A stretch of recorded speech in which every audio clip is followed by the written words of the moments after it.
Fast Blender rendering settings. Click on Edit and go to Preferences. Click on System.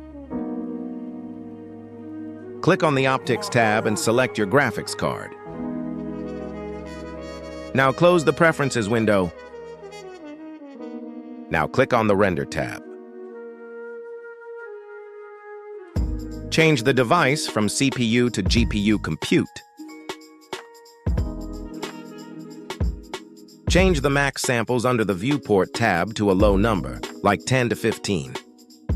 Change the noise threshold under the Render tab to 0.30 to 0.35, and change the max samples to 1,000 or more.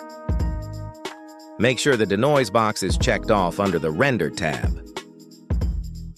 Click the drop-down arrow next to it and change the denoiser to Optics and change the passes to Albedo and Normal. Now go to the Output tab. Change the frame rate to 60 or 30. Click the folder and select the location you want your render to export to. Then change the file format to FFmpeg video. Now your renders should be a little faster, while keeping good quality.